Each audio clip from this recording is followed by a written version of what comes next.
มาจ้าทุกคนมื้อนี้วันสิมาเฮ็ดก๋วยเตี๋ยวไก่เนาะมีทั้งตีนไก่มีทั้งลูกซีนแล้วก็มีตีนไก่พร้อมนี่เครื่องของเขาจุกๆแน่นๆประมาณนี้เลยเนาะมื้อนี้หันบ่ต้องห่วงเพราะว่าเขามีเครื่องปรุงแบบสำเร็จรูปนะจ๊ะนี่ไปเฮ็ดกันเลยเป็นหยังกับบ่ฮู้ทุกคนเวลาวันพากย์เสียงแล้วเวลาวันใส่เสียงเพลงเสียงหยังแล้วก็มันกดลงแล้วที่นี่วันมาเบิ่งคลิปที่มันบันทึกได้หั่นมันบ่มีเสียงก็คือคลิปนี้หั่นแหละทุกคนคลิปที่วันเฮ็ดอันก๋วยเตี๋ยวนี่นะก็คือวันพากย์มันหยังเรียบร้อยแล้วตั้งท่าอีหยังเซตเป็นที่เรียบร้อยแล้วก็วันก็มาเพิ่มเสียงเพิ่มหยังให้มันมีเลเยอร์มิติอะไรทำไมเสร็จปุ๊บวันลงพอวันมาฟังคืนคือบ่มีเสียงภาควันมันมีแต่เสียงเพลงทุกคนก็อาจจะเห็นแล้วเนาะคลิปนี้วันก็เลยว่าเอามาภาคใหม่เพราะว่า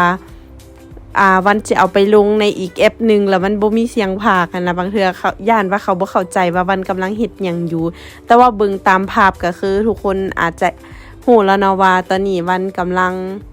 เฮ็ดก๋วยเตี๋ยวไก่นะก็คือมื้อวานนี่วันหันไปที่ไทยเนาะแล้วก็มาเห็นน้ำซุปหรือว่าเป็น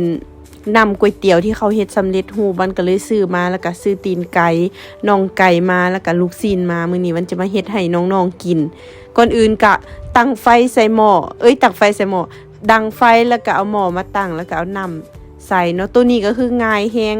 ถ้ามีตัวนี้ก็คือบ่จำเป็นจะต้องปรุงหยังเลยก็คือเอาน้ำใส่แล้วก็น้ำมันฟดแล้วก็เอาตัวนี้มาใส่เนาะโถกใส่มื้อนี้มันใส่ประมาณครึ่งนึงเพราะว่าใส่น้ำเพียงแต่ลิตรปลายเนาะทุกคนทงนึงนี่สามารถใส่น้ำได้ประมาณ5ลิตรพุ่นได้ทุกคนแต่ว่ามื้อนี้มันเฮ็ดเพียงแต่ลิตรปลายมันก็เลยแบ่งครึ่งหั่นนะและในส่วนผักมื้อนี้ก็จะใส่เป็นกะหล่ำปีตัวกะหล่ำปีนี่ก็คือซอยประมาณนี้แล้วก็เอามาลวกถ้าบ่ลวกมันสิแบบมีกลิ่นคิวๆหั่นนะย่านลูกๆหลานๆบ่มักก็เลยเอามาลวกกะหล่ำปีแล้วก็จิมาลวกเส้นจ้านี่แล้วตอนนี้ก็คือเฮาหั่นน่ะเฮ็ดน้ำมันเสร็จเป็นที่เรียบร้อยแล้วเนาะก็คือใส่ตีนไก่ใส่หยังใส่ลูกซอกลูกซีนอะไรทำไมละน้ำมันเดือดแล้วก็ฟดแล้วก็สุกเป็นที่เรียบร้อยตอนนี้เฮามาเกียมจัดจานจัดถ้วยนะก็คือลวกเส้นมาใส่แล้วก็เอาผักใส่แล้วก็เอาตีนไก่เอาน่องไก่เอาลูกซีนเอาเกี๊ยวมื้อนี้วันใส่เกี๊ยวน้ำเด้อตัวนี้เป็นเกี๊ยวที่วันจงไว้ตอนมือกินจุ่มเนาะมื้อวานซืนมันกินจุ่มห่อมันก็เลยจงเกี๊ยวไว้มาใส่อันนี้หน้าตาก๋วยเตี๋ยวไก่เฮาก็สิแบบแปลกๆหน่อยนึงเด้อเพราะว่าเฮ็ดจากสูตรที่บ่เคยเฮ็ดมาก่อนเนาะก็คือเฮ็ดจากคนที่บ่เป็นคนไทยหั่นน่ะถ้าเป็นคนไทยเขาน่าจะเฮ็ดแบบสูตรที่แซ่บกว่านี้แต่ว่ามื้อนี้มันก็ถือว่าแซ่บที่สุดแล้วจ้าเนาะแล้วเนาะนี่จัดจานออกมาประมาณนี้น่ากินบ่จ้าทุกคนตอนนี้ก็คือจัดเป็นที่เรียบร้อยแล้วก็พร้อมกินจ้ามื้อนี้สิกินน้ำกันประมาณ5คนแต่อีกคนนึงก็คือลักไปกินผู้เดียวเนาะส่วนตัวไอ้จันก็คือ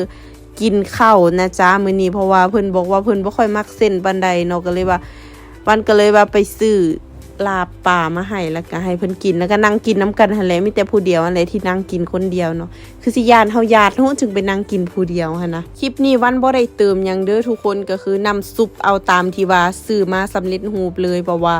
เครื่องเขาเจ้าใส่แบบว่าแซ่บเรียบร้อยแล้วทุกคนถ้าทุกคนได้ไปหรือว่าอยากลองเฮ็ดคือวันหั่นนะลองไปซื้อเบิ่งเด้อมันจะมีแบบที่เป็นน้ำตกแล้วก็น้ำใสแล้วก็มีอีกแบบนึงวันบ่แน่ใจว่าแบบเป็นหยังเนาะฝากกดไลค์กดแชร์กดติดตามวันเด้อจ้าฝากเป็นกำลังใจให้วันเดี๋ยวคลิปหน้าวันจะมาเฮ็ดหยังไปติดตามกันเลยจ้าบ๊ายบาย